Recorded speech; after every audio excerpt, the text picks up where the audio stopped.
Ito na yung aming... Ooh! Not too bad, right? How about the other ones?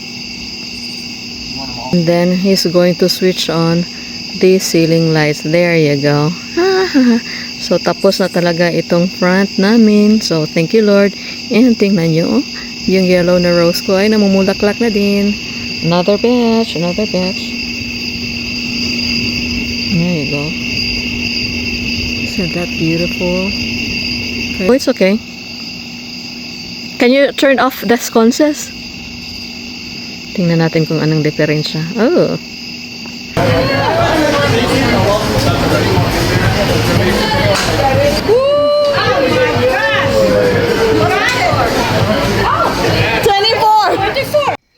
Alright, day 4. Ito na po siya. Parang isang semana, ito lang yung nagawa ko. But oh well. Buti na lang kaysa wala, diba? Okay, as makita nyo, ang dami talagang mga nuts, guys. Oh, yan. Yan. Pero gusto ko ito kasi parang accent siya ba? Parang, ang titingnan mo, napakaluma na kahoy. So, kaya ginamit namin ito. Besides, okay ito guys. Kaya napakamura compared to kung bibili ka ng ready na to install. Otherwise, we will be spending thousands. But anyway, itong mga nuts na ito, yan. Yan ay pupunuin natin ng epoxy putty stick. Yan. Yan natin ilalagay doon. Then after that, ating isand. Pagkatapos nating isand ay atin nang i-stain. And then, para na siyang $1 million floor joke. Para na siyang sociales na floor. Hindi obvious na galing ukay-ukay. But anyway guys, ang sakit na talaga ng payud ko. So, what I'm going to do is, continue ko yung sinimulan kong ginawa na parol. Gumawa ako ng parol guys, or Christmas star. Yan, nasinimulan ko na. Tapos, yan plastic na lang yung lubid na ginamit ko kasi naubusan na ako ng thread. But anyway, or string. Anyway, continue ko itong aking gawain. Okay, this is it. Hindi lang ako magpakita kasi mukha na ako, it's almost 11 o'clock. Mukha na talaga akong A1. But anyway, continue ko lang ito. And then, we will call it a night. Saan na ba ito? Okay.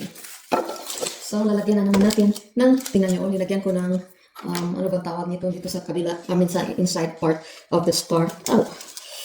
Tapos, yan. Guys, may balita ko sa inyo ba? Nakakainis talaga guys. Parang, pinipigilan ko talaga yung sarili ko. Pero hindi ko na talaga napigilan when was that? Last night or the other night? Alam nyo, may relative ako na, cousin yung treatment namin ba? Although distant relative na siya, second cousin. Tapos, nung college sila, doon sila pinatira ng mama ko sa bahay namin kasi may bahay kami doon sa city. So, pinatira sila kasi galing sila probinsya. So, yung treatment namin parang lang talaga magkapatid ba? Tapos, out of the blue, after 30 years, kumontak sa akin. Siyempre nasisiyahan ako. Siyempre, long lost relative, di ba? Uy, kamusta na? Blah, blah, blah. O di, manang, tawag ka na sa akin, manang, yung asawa ko, blah, blah, blah, blah, blah. Operahan. O di, siyempre, padala tayo ng pera. Tapos, after manang, kailangan ko ng pera. Padala na naman. But anyway, so what happened was, like I entertained him, kumusta ka na, may asawa na pala siya, mga anak, mga dalaga niya, mga anak niya. That's all good. Tapos,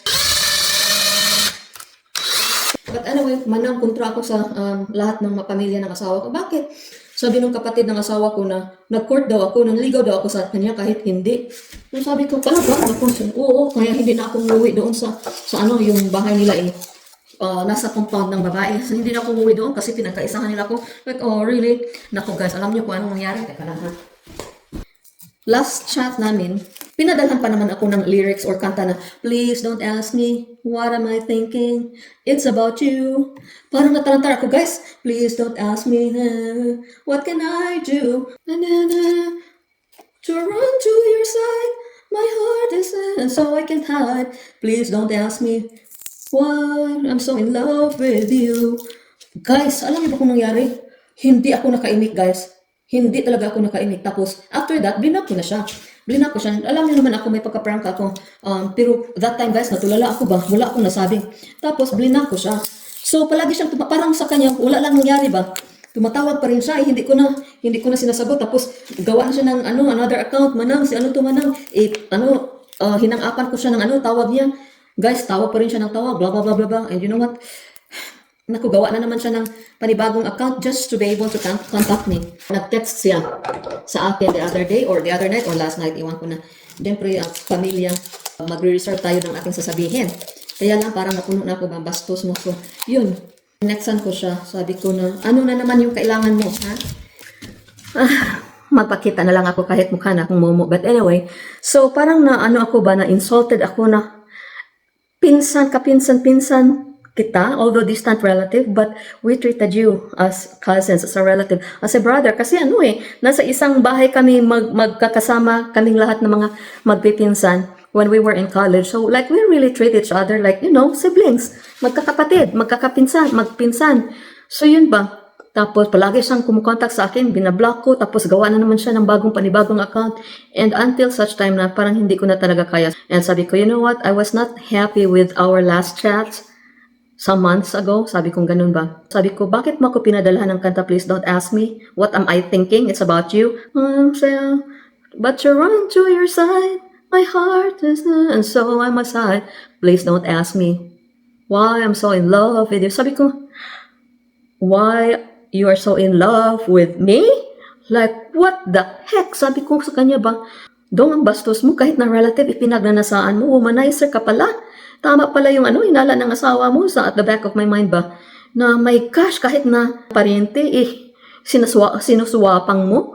Oh my gosh, tapos sinabi ko sa kanya, ka doon, like, learn some good manners, Like, wala kang batasan, parang wala kang magandang asal. Like, and so, sabi ko, if that's the way you treat me, I don't like to treat you as a relative anymore. Sabi ko ganun. You learn some manners. Kasi, may asawa mong tao, and gosh, aside from the fact that we are relatives, wala kang modo, may asawa akong tao, I have been holding myself this emotion for months now. Kinukulit talaga niya ako Gawa siya nagawa ng account para lang makipag-usap sa akin. Kasi, before guys, Manang, gusto kong pumunta dyan sa Amerika. Sabi ko, sure. Like, kaya lang wala akong pamasahe. Sabi ko, Dong, I'll take care of your pamasahe. Kuha ka lang ng visa, okay? So yun, madali lang siya makakuha ng visa kasi yung line of work niya, madali lang makakuha ng visa. Ngayon, wala siyang pera papunta dito. Sabi, no problem. Just get a visa and then I'll pay for your airfare. Yung ganun ba? Sa isip ko ba na siguro pag kahit na palwa ng saging, pag bibihisan mo ng pangbabae, kukurtan mo rin? My gosh, are you out of your ever-loving freaking mind? Like, seriously? Bastos mo? My gosh, yung lola natin magkapatid. Ang bastos mo talaga, my gosh. I was like really angry and ganun ba talaga mga lalaki, guys? Kahit na pinsan mo, kinukurtan mo. Is that mind processes of men? I mean, except for my family, my brothers and my husband, matino naman yung pag-iisip ng asawa ko. Hindi nga tumitingin ng ibang babae. Itong taong ito, my goodness. Yuck! Para naman kung Lord, I know that we all are, beautiful because God created us, but parang makaisip ka ba Dong? Tingnan mo nga kaano gagwapo yung asawa ko compared to, ewan ko. Lord, sorry. I'm so sorry, Lord God. Hindi ako nagko-compare, but walang manners, walang sense of what is right and what is wrong, what is moral and what is not. No wonder yung asawa niya walang trust sa kanya. No wonder na entire in-law family ay wala siyang, hindi na siya, banned na siya doon sa kanilang compound. This because of this. Kahit na siguro baboy, pag bibihisan mo ng babae, ipapatulan niya. What in the world is going on? So yun. Guys, and girls, hindi lang naman guys, girls din. Pag may asawa na kayo, wag na kayo pumatol ng iba. You have no idea of how hurting it is. Ay, nako, mag-golf na lang tayo. You know, hindi pa siguro kayo naka-experience yan. But guys, it is, I tell you, it is so painful. Very painful. Ang sakit, sakit, sakit. Ooh!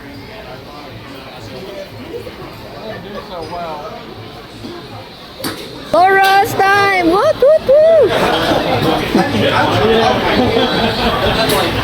To dispense the sandals. You're second. Wow! Wow! There's the score there. Where? 13. Wow, Alejandro is leading. Oh? 86. Wow! No, Laura. We're here with my friend, Miss Dapita. Nasa kita niyo? Miss Davao with love. My best friend, my first friend here in America, guys. Kaya, that's the reason why I'm still sane right now. Because it's so nice to have a friend who can, and then understand our Visayan language. Hirap kaya mag-English. She's a nurse in the Philippines, but right now she's working as a social worker in one of the big hospitals here. Ayan. Tapos, yung nakakapit ko, busy yung tao. Tapos yung birthday celebrant. Yan yung birthday celebrant na maganda din. And that's Nok Nok. Yeah, Nok Nok.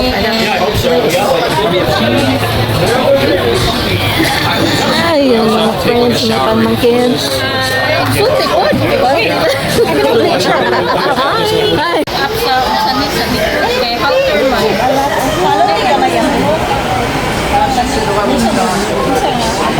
Senior na dahil sa ano? Senior na no? Coming month. Senior siya. Oo.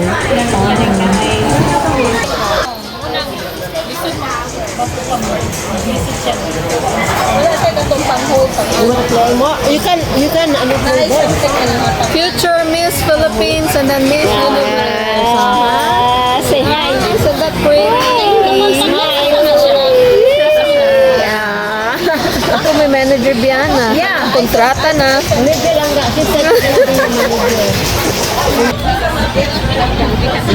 And then kanina po ang gwapa. Oh, ha? Ano makikitaan na? So blessed to have friends. Ito ako. Go on.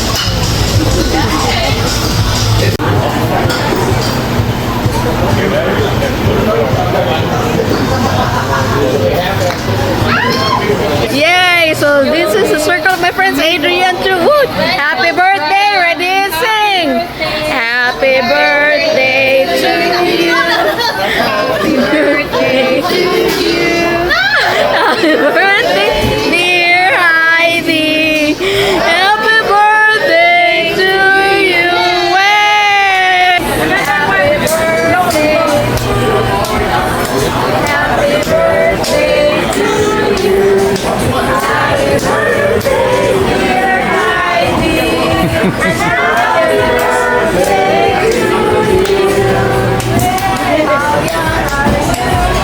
Yellow, pusil-pusil. Oh, go. Love, yeah. Oh. Go, knock, knock. Wee! Yes, yes. Nice nut. Nice.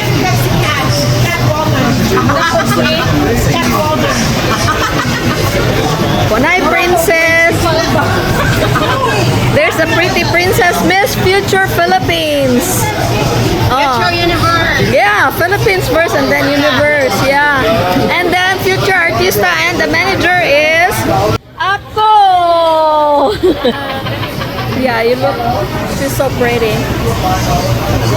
It's so ngit if it's like facing. With an N? Huh? Ngit. Niet. Yit. I don't know.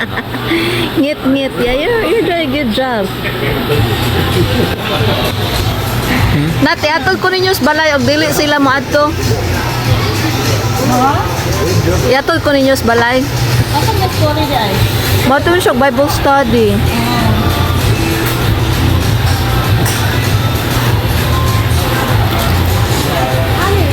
Sure that it's him. I'm missing my drink. You have to. Can you get me Possible. I don't know. 28. Wow, 28. Ooh. Happy birthday to you. Happy birthday to you. Happy birthday, dear Heidi. Happy birthday to you.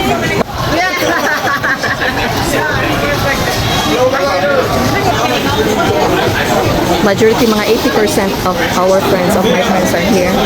Miss Silliman, ha? Oh, ha? Asa mo ka makakitaan, ha? Nan?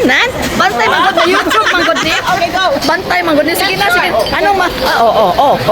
Ha? Miss Universe, Miss Mo. Okay, Miss Log, ikaw not Miss Orchids, oh, ha? Oh, come on. Ha? Ha?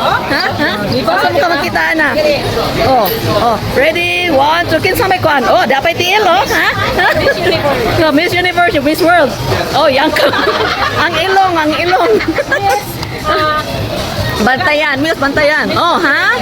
Nan, asa man mo makakitaan na. Birthday celebrant, Miss Bantayan. Miss Foundation ko di siya. Miss Foundation.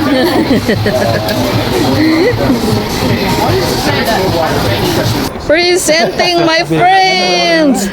These are my wonderful friends. Beautiful and handsome. Presenting from Miss Tugas and Miss Biapi and Miss Daro, Miss Davao, ha? Oh, mo na ron. Miss Luta with dako na kaayo ko. Here. It's already sent. It's already running. Is it okay if you will landscape it? Okay. Wait, it's already running, so you just have to, just 30 seconds. Hi! Fresh from Lutao, Baco, Negros Oriental. Miss Orchids. Orchids, Garo, Dumaguete City. I don't know what to call myself. Mr.